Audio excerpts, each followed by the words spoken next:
אז ערב טוב לכולם, לכל מי שנמצא איתנו כאן. אני שמח מאוד על ההזדמנות ורוצה לברך את כל המשתתפים לראיון המיוחד הזה עם ג'ון גריי. אני מאוד מאוד מתרגש, חיכיתי הרבה לזמן הזה ולהזדמנות לראיין את ג'ון. למי מכם שלא מכיר, ג'ון גריי הוא מומחה עולמי למערכות יחסים, הוא מחברם של רבי מכר עולמיים רבים. המפורסם שבהם, שגם פורסם בעברית, הוא גברים ממאדים, נשים מנוגה. הוא מכר למעלה מ-50 מיליון ספרים בשפות שונות בכל העולם. הייעוד שלו הוא ליצור עולם שבו נשים וגברים מבינים, מכבדים ומעריכים אחד את השני ועובדים ביחד בהרמוניה. ג'ון, כאמור, מומחה עולמי, הופיע אין ספור פעמים בתוכניות טלוויזיה מובילות בארצות הברית, כמו דוקטור אוז, אופרה, לארי קינג, CNN, בוקר טוב אמריקה, וגם מגזינים כמו ניוזוויק, טיים מגזין, פורבס, ועוד הרבה, ואני מאוד מאוד שמח על ההזדמנות. אנחנו נעבור עכשיו לאנגלית. So, hi John, welcome. Hey, hello. Good to talk to you. So I'm really excited about this opportunity. I was looking forward for this interview, and I know that our listeners as well. So first, I want to thank you for this opportunity. You know, many people have read your book since it was published in Israel. Men are from Mars and women are from Venus. Probably, I guess, the books that you are mostly known for, right? That's correct. People around the world know that book. So here we are in Israel as well. You know, before this interview a couple of days ago, I posted in my Facebook a note that I'm going to interview you, and I asked, so what would you like me to ask John? And some of the folks wrote there that he read your book, and he believes that your book should be part of the regular curriculum in school. So you know, people really appreciate your work here. So You know, when Men Are From Mars first came out in 1992, it began spreading around the world. But in Israel, if you look at the population, it was the highest percent of sales per population in Israel. wow. And I think part of that is my wife is Jewish, and I had to learn how to communicate with a Jewish woman. So you say that this was the inspiration for the book? I think so. And, you know, we've been married now 30 years, and we're very happily married. And I don't think we would have had such a great relationship if we didn't develop these ideas to understand and validate our differences so we could better communicate and better support each other. So maybe, John, in favor for those who might not be aware for your work and your book, maybe you can share with us some of the main ideas from the book. Well, I'll go down 3 or 4 chapter headings and just briefly talk about those, and then people can ask questions so we can have more of a conversation. Perfect. Just a second, just a quick note for the listeners. If you do have questions while we speak, please feel free to send them through the chat box, and I will introduce these questions to John as we go along. Now, I've written over 25 books on relationships, but this book has the basic ideas, and from those I wrote other ideas in answering questions. But the first idea is that men and women are different, and it's like we're from different worlds in some ways. Certainly we're similar. We all want love. We all want caring. We all want respect. We all want intimacy. You know, there's so many similarities. But it's when differences show up, that's where there's tension, because we don't really understand where somebody's coming from. And when we can have a better understanding of where somebody's coming from, tension goes away. Often people say we need better communication. But communication doesn't mean just talking more. It means understanding more. What communication provides is a deeper understanding of who someone is and where they're coming from. And if we don't realize that it's okay for people to be different, it's okay for my wife to have different reactions than me. It's okay for me to have different reactions that are not hers. And that's the first point. It's like we're from different planets. And if we want to communicate, we want to learn each other's language.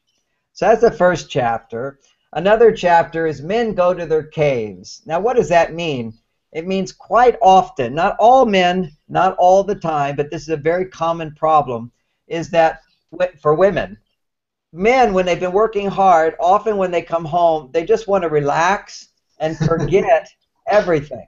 Right. You know what a man says to another man when he's talking, oh, don't worry about it. It's not a problem. Just forget it. Let's just watch this football game or whatever. And so this is what men can do quite easily. Not all men do it, but it's a potential we all have, is to cope with stress, is to forget our problems temporarily until we can do something about it. And I call that men go to their cave.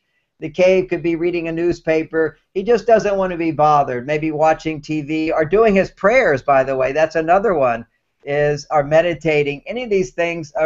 A man says, I'm not going to take care of anybody's problems. Just think about myself for a while and forget my problems. Mm-hmm. So women don't understand that. And they, if we pretend men are from Mars, every man has a cave, and there's a sign, and it says, do not enter or be burned by dragon. And this is what women read the sign. They go, oh, my husband wants to talk. He's not doing anything. Let me go ask for help. Let me go ask him what's the matter. Let's talk about this. Let's connect. And then he starts getting frustrated and irritable and angry. Just leave him alone, and then he'll come out of his cave and be friendly and nice. So that's one idea. And it's so important to understand that because women, their natural way of coping with stress is to talk, kvetch, to talk about problems, to share what's going on, to get closer. And men generally don't understand this. Men tend to think that when a woman is talking about problems, she's looking to him to solve those problems, to fix the problems. And he doesn't realize that sometimes when women talk, they just want you to hear what they're going through. They want you to sympathize. They want you to empathize and basically not fix anything, but instead say something like, you give so much to so many people. I love you. Let me give you a hug. And sometimes that's all she wants. That's all she needs. And a man thinks he's helping by saying, don't worry about that. It's not a big deal. It's not a problem. I'll handle it. Okay, I'll call that person. You don't have to worry about it. Why don't you quit that job? Those kind of phrases don't help most of the time.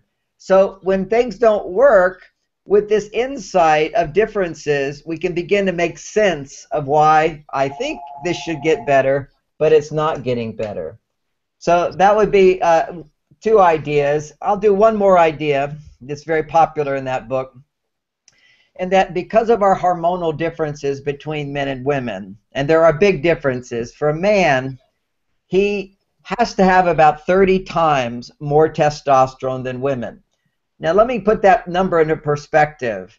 Twice as much would be huge. 10 times more would be huge, but 30 times more. It's a huge biological difference between men and women. And testosterone has a function for men, which it allows men's brains to stay alert, to stay focused, to stay energized. And during a day of work, a man's testosterone levels will start to go down. His muscles must relax. His brain must relax to rebuild that testosterone. Now, women don't have that great need. So a man will say to a woman, honey, just relax. She can't just relax. Her brain's very busy doing lots of things. That's not the way that most women can lower stress. So there's another idea in the book, which is men are like rubber bands. Now, this is a very popular notion that was so helpful for people, particularly for women, to understand this about their husbands. When a man's testosterone levels are normal, he wants to spend time with her. He finds her interesting. She's curious to him. He wants to help her. He wants to please her. He wants to spend time with her. And as he spends time with her and gets closer, another hormone gets produced, and that hormone's the love hormone called oxytocin.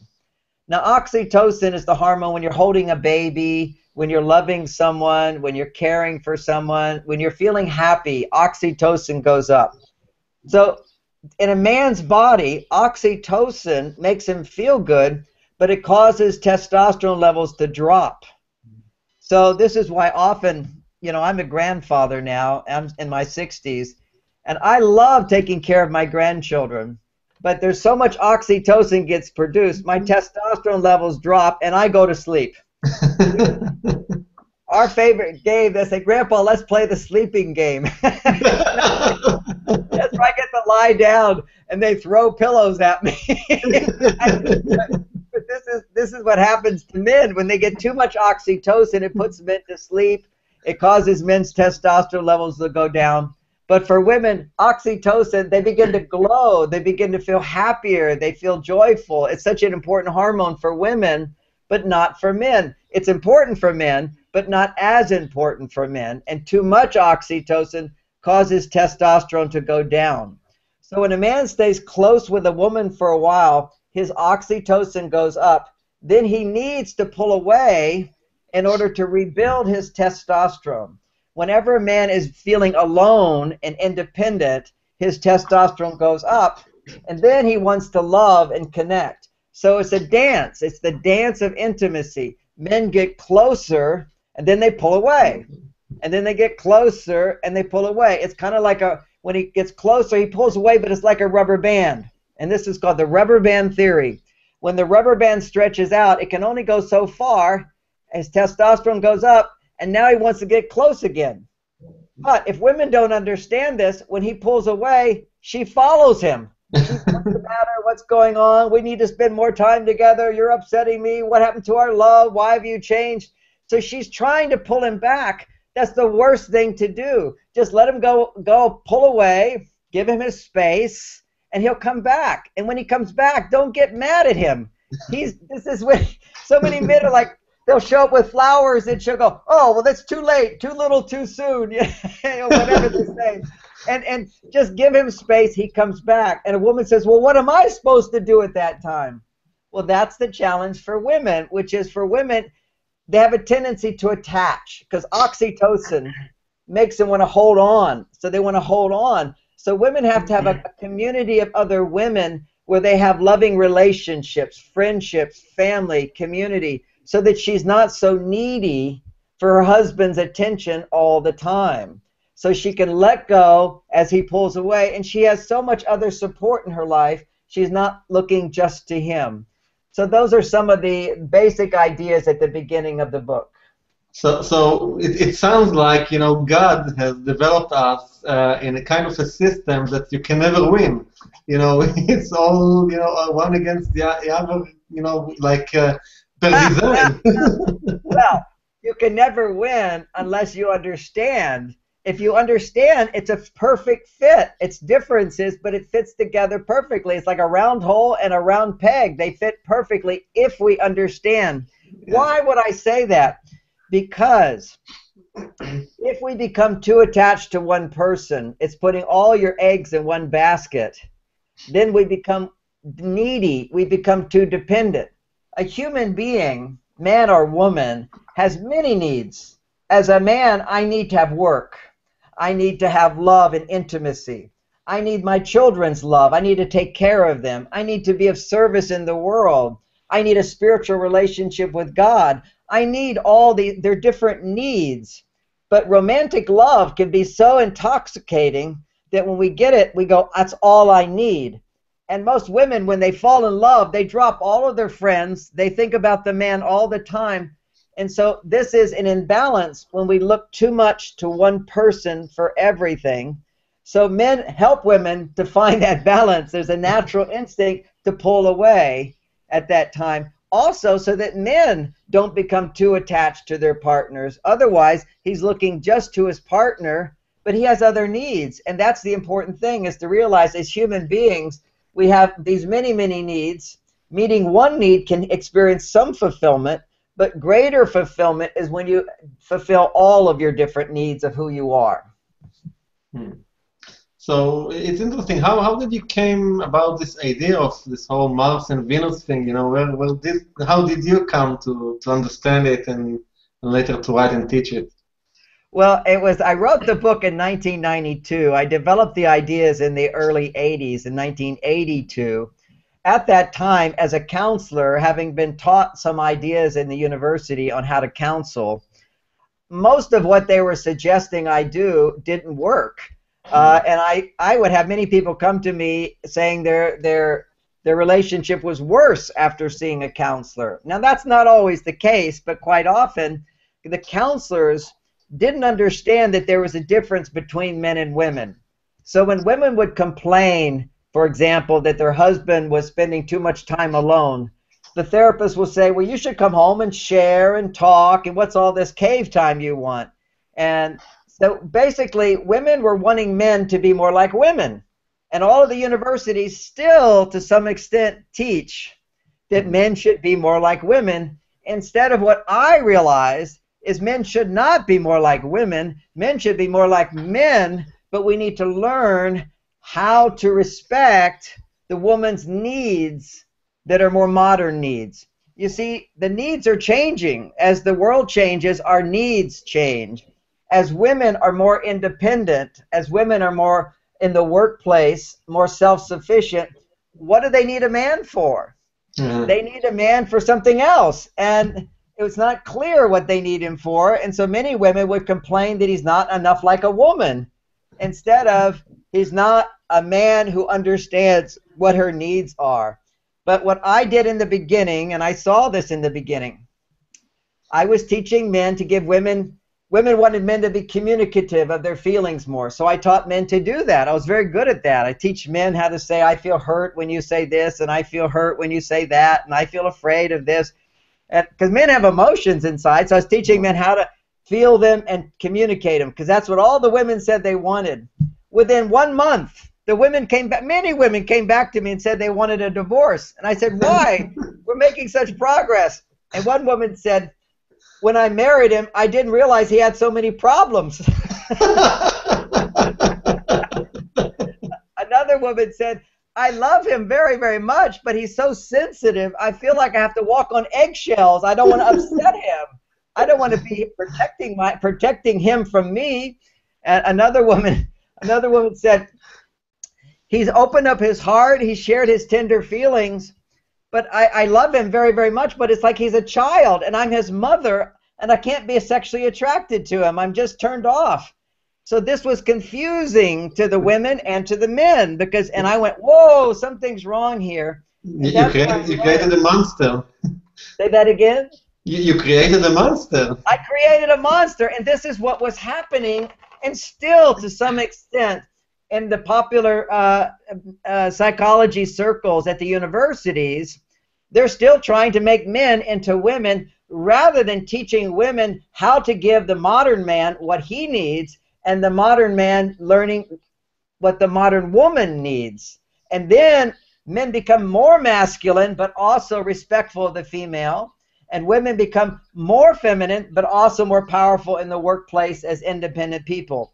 So in a sense, these are new problems, but they're the result of an elevation of consciousness, increased spirituality in people, because as our consciousness and spirituality increases, we become more whole. As a whole being, I can access, the spirit is both masculine and feminine. Both energies are inside of everybody. So we want to be able to hold both those energies at the same time, respect that we have a body which has male hormones, and women have a body with female hormones, and we have to respect those differences. At the same time, we have access to both sides. So I can be very empathetic, I can be very emotional, I can be very tender. I have that inside of me, but I also have my masculine side that can put my feelings to the side. There can be no fear. Get the job done. Do whatever it takes. No complaining. Take responsibility. Be 100% accountable for the results in my life. These are the qualities of masculinity. The qualities of femininity, pure femininity, is appreciation, it's love, it's receptiveness, it's feeling vulnerable, it's needing help, it's asking for help. These are these two sides that we want to be whole. But the challenge today is that when we're under stress, now these are biological reactions that we now see are occurring. When we're under stress, women's hormones change into men's hormones, and men's hormones change into female hormones. Now this is this is like amazing I didn't know this when I wrote the book. This is now 25 years later. We have all this research on brain differences, hormonal differences, and what we see is that when women feel stressed, they threaten. They're not feeling happy. They're not feeling fulfilled. Their testosterone goes up their stress hormones stay higher. And women, and their estrogen goes down and their oxytocin goes down.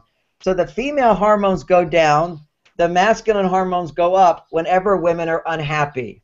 Now, when men are unhappy, testosterone goes down and estrogen goes up. And this causes men to become irritable, moody, pouty, passive, and then angry and mean and violent, and all the other things that are bad about men come about, ironically, when testosterone converts into estrogen.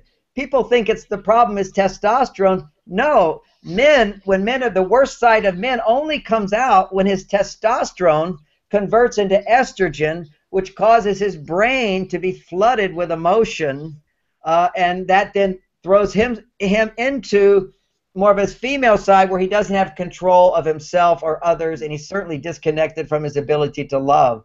So this is now biologically proven that we need to support men in having healthy testosterone levels. And how do you do that?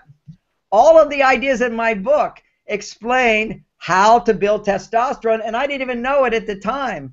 When a man goes to his cave, biologically, what is he doing? When he relaxes his muscles and stays awake, but he's not trying to solve emergency problems. When he relaxes his muscles and he's not solving emergency problems, testosterone levels start to increase in his body. That's how men rebuild. And for women, when they're talking, what's happening then in sharing problems? Their testosterone goes down, oxytocin goes up, and estrogen goes up. I mean, this is amazing. So we now see how important it is that we honor, in our wholeness, we still have to honor these differences because they exist. That's very interesting. So, basically, once people understand this aspect and the differences, so they can actually do something about it, and probably many of the conflicts between men and women gets resolved only by this simple understanding. But do you believe, based on your experience, that this really can work for any couple? Because some people may think that there are couples that are just not meant to be. What's your take on it? I completely agree. Some people basically marry the wrong person. That's true. More often, if the marriage breaks up, they really don't have the skills to make it work. That's why so many people have written to me and told me that this message saved their marriage. And I think for a good 15 years. It doesn't happen that often now because the book is not, so many people have already read the book, so it doesn't sell as high as it used to. It was the biggest selling book in the world. And during that time, and I would travel, and still when I travel almost every time, but back in those days, every time I was in an airport, one person or two people would approach me and say, we were divorced, and my husband read it or my wife read it, and we started dating again, and now we're married, happily married again. That blew my mind. I did not expect that. I thought, wow. But because as a counselor, people with problems would come to me, and most of the time, I helped them save their marriage. Not always. In the cases where it didn't work, I would tell them, I also think it's a good idea for you to get divorced because both of you are too immature to have an adult relationship. If we think about skiing, they have the beginner slope, and then they have the expert slope. You shouldn't go to the expert slope until you're successful at the beginner slope and the intermediate slope. And some people haven't yet learned to be mature. They haven't learned to manage their emotions. They have addictions. They haven't learned to handle their problems within themselves. And they fall in love and have this big passionate love affair because in their mind they're going, this person is going to make me happy. And that is immature love. That's fantasy. And we have to realize that we have the power to be happy inside. And then when we're in a relationship, our partner can make us happier sometimes, but not always. I caution everybody in marriages, particularly in the first few years of a marriage, just being with your partner, a new person who loves you. The newness of the relationship stimulates drug-like levels of dopamine in the brain. We're really like on a drug high, and this is proven now. when you take cocaine or heroin, dopamine levels, dopamine is the brain chemical of pleasure and focus and motivation. Dopamine levels go way high just due to the newness and the opportunity for sex. Nakedness, newness, excitement, anticipation, and no history all produce massive amounts of dopamine. So everything seems to automatically work, and you feel good a lot of the time. But then as familiarity sets in, the newness goes away. So you no longer get free levels of dopamine. You have to have good relationship skills to produce that much dopamine to keep the passion. And that is the #1 question that people always ask me. And, you know, I've got like 25 different courses on my website where I talk about different ways to bring back the romance, different ways to restore passion, to restore the balanced hormones. But basically, the secret to it is, in short, is more romance, that's planned dates, better communication, and knowing how to ask for support, and knowing how to say no when you can't give that support. These are some of the fundamental guidelines. And, you know, I already hear as many women go, I ask for help, but I just don't get it. Well, imagine you're a marketer on the computer and you put out your ads and nobody responds. What do? You change your approach. That's how the business world. Now we have to do that in our relationships. If when something doesn't work, don't blame your partner. Look at the way you're approaching your partner. And this is, every time women will say to me how much, I ask. I say, here's one example. There's many, many examples. Well, I said, give me an example of you asking your husband for support. And she says, well, just the other day I was really exhausted and I wanted to go out to dinner. And I said, honey, would you like to go out to dinner? And he said, no, I'd rather just stay home and have you cook me a meal. And then she says to me, you see how selfish he is? You see he won't give a thing. And I said, you did not ask. You asked him what he would like to do. That's you said, what would you like to do tonight? You didn't say, I would like to go out to dinner. Will you take me? That is a request. And that's just one example of women's indirectness and not knowing how to say what I would like and ask for that. And often women communicate what they want, or men can do this too. They communicate in indirect ways, and the indirectness prevents your partner from being successful in the relationship. And there's so many new skills that people don't realize. If their relationships aren't working, they're not using those skills. In the past, people did not need these skills because men and women's expectations of each other were very low. They are not low, but they were much simpler. My mother only wanted a man who had manners and who had a job. Right. And my dad worked hard. He had a job. We lived in a nice home, and he had manners. But they didn't have intimate conversations. And in that generation, they had what was called the romantic honeymoon. The honeymoon phase of a marriage is where they would have passionate sex and make love. And then it stops, you know. Then they have sort of regular sex for a while, and it's not as passionate and exciting as it was before. And the passion is gone, but nobody expected it to last. That was silliness. Today, we want it to last. We see it in the movies. We see it on TV, and people look at it and go, why can't I have that? Well, you can have that, but it doesn't happen overnight. You have to learn a way to do it. That's interesting. So, you know, when you were talking one about this woman who wanted to go out to dinner, it reminded me one of the common things, you know, between my wife and I, that, you know, sometimes she would like expect me to know what she was thinking about, which is relatively similar, right? So I guess you see that a lot as well. And you know, that whole idea of wanting your partner to be a mind reader, you should just know. That idea comes from the basis of thinking that we're alike. Because if I was my wife, then I would know how she thinks and feels, but I'm not. And I'm very, very different. In many ways, we're the same. We look more and more alike as we get older, for sure. I can finish many of her sentences, but still, she goes, "How could you forget? How did you not say that? Why didn't you do this?" We were on a vacation in Hawaii just recently, and I was, you know, I have a habit in our life. I make sure I give her 4 hugs a day. 4 hugs a day. Women need lots of affection to make the oxytocin to keep their stress down. And so always when I see her first, I give her a hug. I go away, I give her a hug. I come back, I give her a hug. I go to bed, I give her a hug. So I missed it. I went on vacation. You spent all day together, and I went to bed. I was tired after being in the sun. I just went to bed and didn't give her a hug. And then in the morning, you know, I slept late, so she was up, didn't give her a hug. She was upset. And I said, "What is the matter?" She said, "You haven't given me my hugs."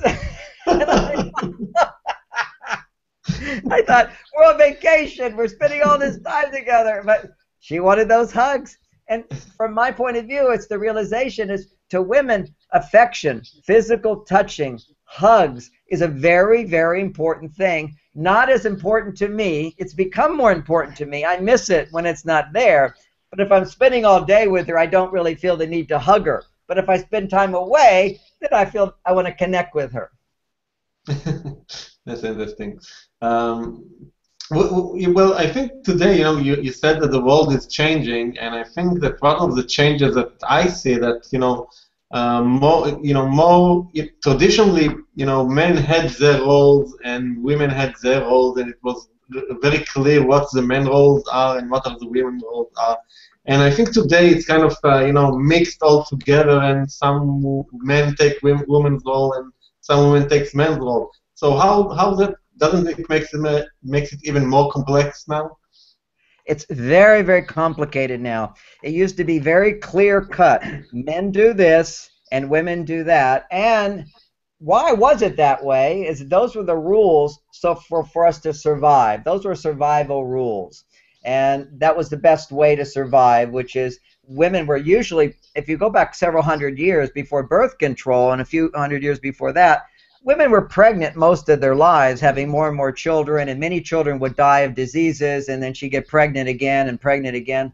So when you're pregnant, you can't go hunting, you can't go defending the family, you can't go out and do trips to do trade and whatever. Somebody's got to be at home with the children, and the pregnant woman is feeding the children, and so the father would go out, and he's out coming and going, coming and going. So based on survival, we had these very specific roles. Now what's interesting is those roles are very testosterone producing for men and very oxytocin producing for women.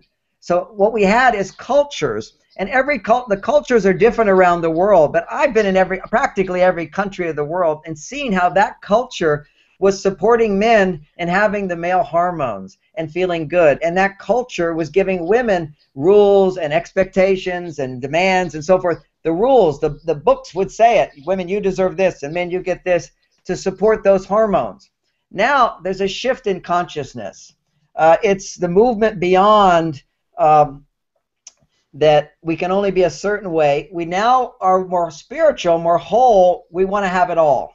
And in having it all means that women can do masculine things, men can do feminine things. It's not about roles anymore, because women can have a male role, a man can have a woman role, a man can be a nurturer, a man can be a nurse, a man can be a school teacher, a man can, all these different roles. It doesn't matter what role you're in now. We sort of shift that.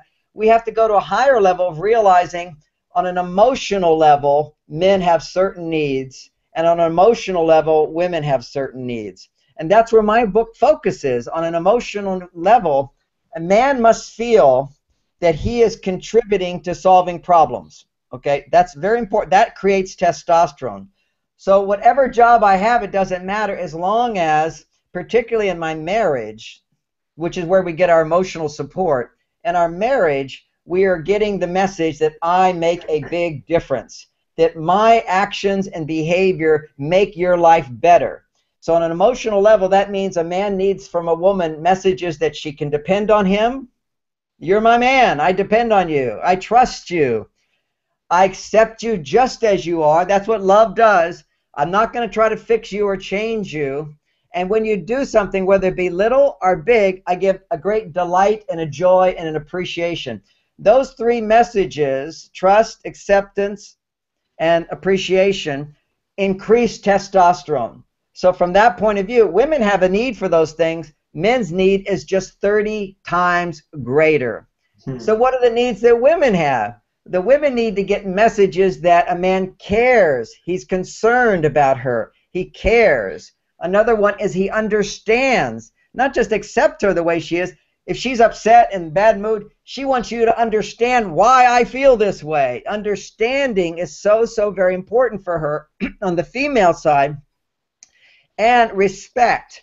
And men love their wives. They respect their wives. But if you don't understand her unique needs, you'll give her what you would want and not what she wants. So we have to understand her need to give her the respect, which is a practical example of that is when she's speaking, don't cut her off. Listen to her, hear her, show her concern. Respect doesn't mean you have to give up who you are, but it means allow her to be who she is. And so much of the time, on a physical level, in the old days, women had their role, men had their role, and automatically everybody got what they needed from the role. Take away the roles, we're still human beings and we have those emotional needs. So this is the challenge today. And when our emotional needs are not being met, men's testosterone starts going into estrogen, and he starts saying, well, I need you to listen to me, and I have all these emotions, and I need you to understand what I'm going through, and I demand respect. He's going to his female side. Women will go to their male side, and they go, I have no time to talk about feelings. I have to get the job done. I have more things to do. I need help. Why aren't you helping? And she's like the boss in charge of the business. She has to come back to her female side. So this is called role reversal, and this is what's happening today. This is the #1 problem I see in marriages today. That's why the passion goes away, is as they settle into their relationship, stress levels are increasing in their lives, women become more like the man, and a man becomes more like the woman, and the passion goes away. So the man has to come back and learn what does it mean to be masculine, and the woman has to come back and learn what does it mean to be feminine. So interesting what you say. So did you actually saw cases where the roles completely changed? So regardless of the sex, but the roles have changed and it's working? Can it work like that? Well, give me the example you're looking at. You mean the woman goes to work and earns the money, and the man stays home and takes care of the children? That's part of the role, but you know, Okay, but about complete role reversal. Yeah. Complete role reversal. Personally, I have not seen it work. Okay, I'm not saying it can't work. I know that I have many people who have that situation that I've counseled, and they come to me with the problems they have, and the main problem they have is no passion.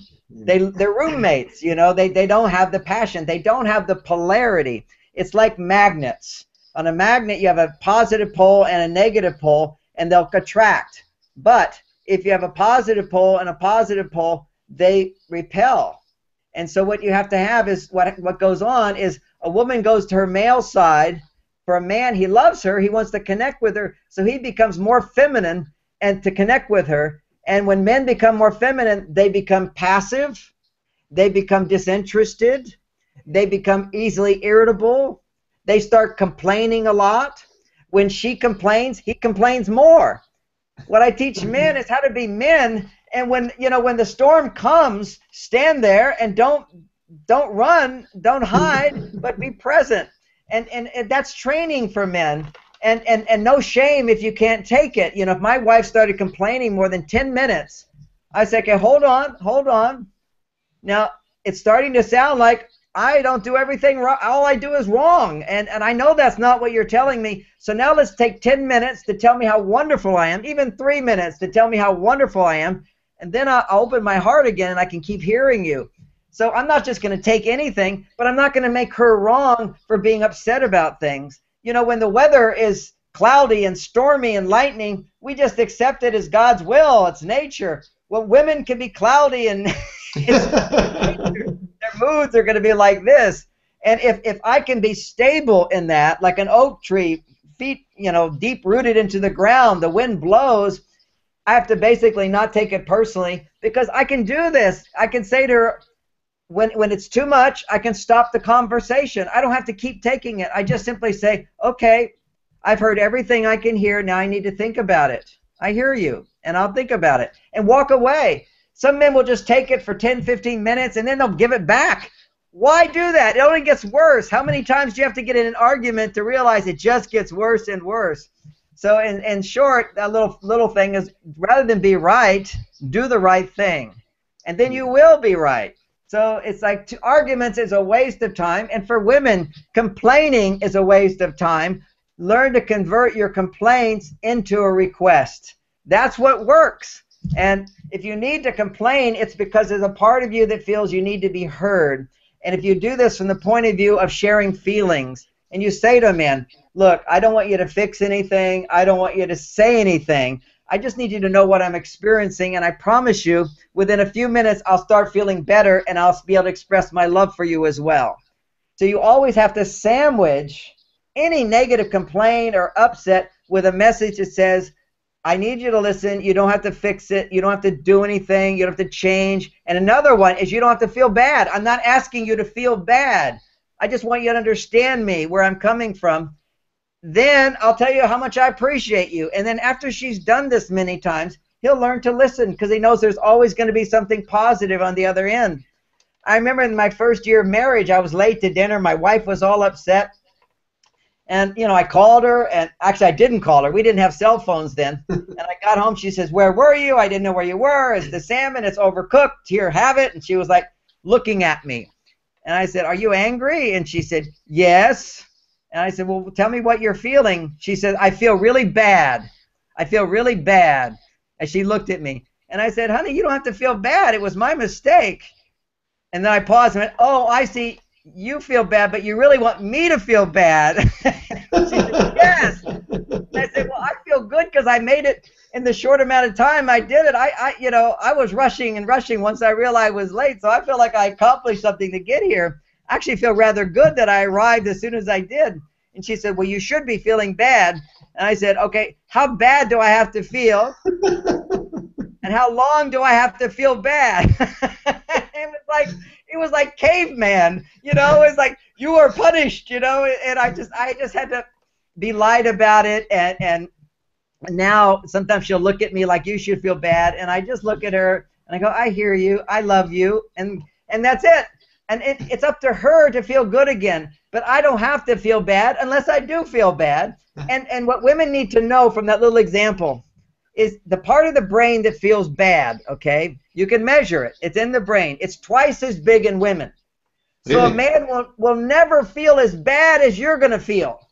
So she's like, he doesn't even care. He doesn't feel bad. He should feel bad. Why doesn't he feel bad? And it's like, we don't have the ability to feel that bad. And we only feel that bad if the problem is huge. Now, this is the difference in men and women's brains, is that when men have a little stress, moderate stress, okay, I'm late for dinner, I'm rushing to dinner, the man's emotional reaction, you can measure blood flow under moderate stress, blood flow going to the emotional part of the brain decreases. Men have less emotion when they're under stress. Women have 8 times more blood flow to the emotional part of the brain, going to the part of the brain that feels bad. And going, why don't you feel bad? And this is why it's so important that we understand our differences. Then we can build on trust. A woman needs to know that if she shares something with a man in a short period of time, he'll be able to think about it and mull it over, and his behavior will change a little bit and a little bit. You want him to change his behavior. It can only change a little bit, and only if you don't push it on him. Nobody wants to have somebody telling them what to do, particularly men. And just as women, no woman wants a man telling her how she should feel. This is women's biggest complaint. Don't tell me how to feel. I go, okay, I'm not going to tell you. I'll understand it. But I should be able to say, don't tell me what to do. Tell me what you feel. I'll decide what I do. You can't control somebody. It makes them to a child. It takes away their power. It's humiliating. It's embarrassing. It kills the passion in a relationship to treat your partner like a child.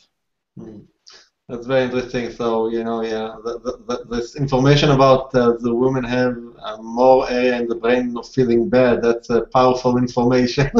Very important. Otherwise, she'll feel, how can she trust? you know, if I do something really wrong, I naturally feel bad. And then you go, oh, he has some conscience about it. Therefore, I can trust that he cares. I can trust that he'll do his best to change the behavior. But if you realize he could never feel as bad as you feel for the same thing, it's just not possible. Interesting. And let me show you something else. Sometimes the men will say, why is she so emotional? Why is she getting so upset about this? Her brain is designed differently. Under moderate stress, a woman has 8 times more blood flow, the emotional part of the brain.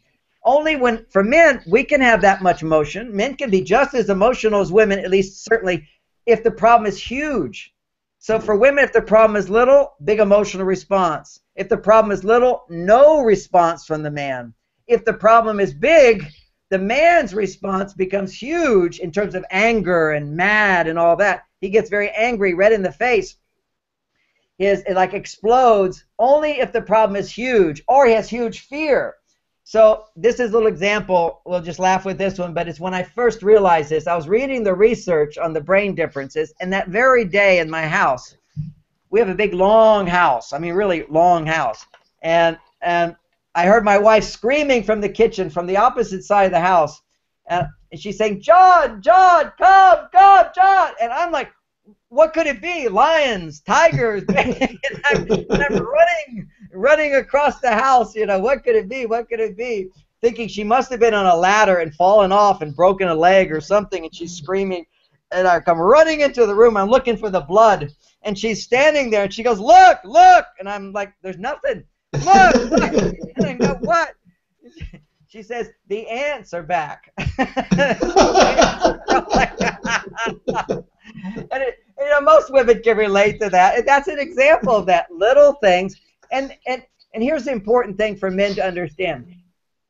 When she's getting so emotional, she's not saying the problem is lions and tigers and bears. She's saying the ants are back. So it's really a little problem. But when women have strong emotional tone, a man misinterprets and thinks she's saying it's a big problem. So he's going, oh my God, I got to solve all these problems. I got to change in all these ways. I'll never make this woman happy. And he just gives up. He doesn't know the secret. I just say to my wife, you know, she gets upset. I go, okay, I hear you. That's the end of the conversation. I say, I hear you. She trusts. I'm going to take it in and do my very best. I hear you. It has saved so many hours of these crazy arguments that couples get into. It's just like, all right, I hear you. Because men don't know what to say at that time when she's upset or she's looking at you with those eyes of disapproval. Look, I didn't do that. We want to give an excuse. We want to give an explanation. We want to tell her why she shouldn't be upset. We should tell her why, you know, she shouldn't be disapproving of us. We might say, well, look, I forgot to do that, but I've done all these great things. I make this money. I do this and this and that. That's all just a complete waste. It only makes it worse. It's like pouring gasoline on a fire. It gets bigger rather than pouring water. It's funny. So I got here an interesting question from one of our listeners that I want to share with you. It relates to what you talked about earlier. You said when women are stressed, they have a high level of testosterone. And so the question was, so how come they do not become very sexual at this point? Because on the other side, they get very angry about the man. So shouldn't the higher level of testosterone get them become more sexual? Well, testosterone in a man causes you to want to have sex. Testosterone in a woman causes her to want to have sex, but to experience her sexual response, she needs to have oxytocin. And oxytocin is like, you know, one of the things to make love is you need to have foreplay. You need to slow it down. Women need more touch, more affection. Men generally don't need that unless they have low testosterone. What women need is that affection and touch, dating, conversation. These things increase the oxytocin for her to have sexual climax. Otherwise, she can't have sexual climax. She can't lubricate. She can't respond sexually without a very high level of oxytocin. And high testosterone suppresses oxytocin. A healthy level of testosterone allows her to have a desire for sex, but it's the oxytocin that allows her to feel turned on. And, you know, so there's a difference between a woman saying, we should have sex, and a woman who, when you get in bed with her, and she's suddenly all responsive and feeling great. So you have to have both the hormones. And when testosterone goes too high, that's always a sign a woman's stress levels are too high, which makes her not only not in the mood or not able to respond to sex, but it keeps her from feeling love. Okay, she can't feel love. Now, love is the only thing that saves a marriage. Love is where you can accept someone's imperfections. I'll just say that again. That's what love is. Love is not complaining. Love is not judging. Love is not correcting your partner. Love is accepting your partner the way they are. Love is forgiveness. And women have this tremendous potential to access love. Men don't. I just want to emphasize that. Men are loving, but when we're under stress, we disconnect from emotions. This is biological. A man under stress disconnects from emotions, and it's only through our emotions that we can find love. It's not always right there, but we can find it through our love. And when a woman comes from a place of love, the man's brain will mirror that. We have in our brains mirror cells, and they will duplicate whatever they're faced with. If you're angry with me, I get angry with you. If you don't trust me, I don't trust you. That's why conflicts get worse and worse. We mirror each other back and forth, back and forth. The woman has the power to find love. Men have much less ability to do that. What a man can do is when he's not getting the love he needs from his partner, there's things he can do that will provide the support for whether he feels loving or not. So when my wife has upset me, I'm not feeling love, but my brain goes, John, you got to find your love again. How do you do it? You do these certain things that work and create a response from her, then my heart opens. And it's up to women to turn men on. It's not like, it's why all the magazines have women's pictures on them and women all over the place. As women turn women on, women turn men on. I mean, women buy those magazines too. It's like they want to go, what's beautiful? We all like beauty, and men particularly like female beauty. And it opens our heart, opens our feelings. Interesting. Right. So, John, I understand that you told me earlier when we talked before we started this broadcast that actually this is a very special day for you. You had a very new project coming live today, so I want to use this opportunity to tell us what it's all about. Well, this is very exciting. It's taken me about 2 years to put this project together, and it's finally happened today. And we're still sort of in the beta version. It's going to still continue to improve, but it is working. I tested it this morning right before this interview. And it's called the Mars-Venus Membership Club, or Insiders Club. And I have archived and put online over 200 different courses that I've done on relationship, communication, and dating, and making up, and avoiding arguments, and parenting, and helping children, ADHD, healing cancer, all kinds of. I'm a student of life, and I'm famous for Men Are From Mars, so there's more things about Men Are From Mars, but there's things on health and parenting, on self-esteem, emotional management, overcoming anxiety, overcoming fears, for finding forgiveness. These are programs that I've sold, each one for over $100, and there's like 40. Well, there's many of these courses. So I've got courses for my different books. I've got online 1-hour programs on hundreds of topics. I've got my interviews with Oprah. I got my course that I did just for Oprah and her company. I've got other seminars that I've taught on how to get what you want in life. All of this is available at my membership site, and people can have access to that. So it's like online streaming as they get it. Also, and that's what's new. That's the membership site. If you go to my website, you'll also see my picture and my daughter's picture. One of my daughters. She's now 29 years old, and for the last 6 years, she's been making videos for younger women and younger men because she's another generation. So they're fantastic. I have to say they're better than mine, but still, people want my messages there. And I've got the whole history of the courses I've taught. It's all available for people. You can take a peek. I think it's just $3, but you have to sign in, become a member. It's really amazing. So that is just happening today, just started today. So people can check that out at marsvenus.com. In the future, it'll be right over the top, but right now it's at the very bottom on the left side of the screen. You'll see membership, and click there, and you can find out how to become a member and get all these benefits. Great. So I just put your website on the screen so everyone can see, and they can all see it there. So marksvenus.com, scroll all the way down, and on the left you will see this area where you can go and join this membership club. It's called Members Advice, just on the bottom left. First of all, congratulations. It sounds like a great thing and a lot of content and a lot of value. So congratulations. I want to thank you so much for your time and for this interview. I had a great time. I'm sure. I know our listeners wrote us so many comments during your talk, and with things like, it's so true. I wish so many men would hear it right now. So this is recorded, and many men will have the opportunity to watch this, and it was a great pleasure for me, John. So thank you very much. It's been a great pleasure for me. There's a new TV show here in America, and it's filmed in Jerusalem. And my wife and I were watching it, and I actually just said to her this week, I said, would you like to go to Jerusalem? I'll take you. Because I've been twice and would very much like to go back sometime. So she said, well, I'll think about it. This may not be the right time for us, but we look forward to coming and seeing you. Okay, great. So you're mostly welcome. If you do come to Israel anytime, so drop me a line. I will be happy to host you and to host you here. So, John, again, many thanks and have a great day. Thank you. You too. Okay, bye-bye. Bye-bye.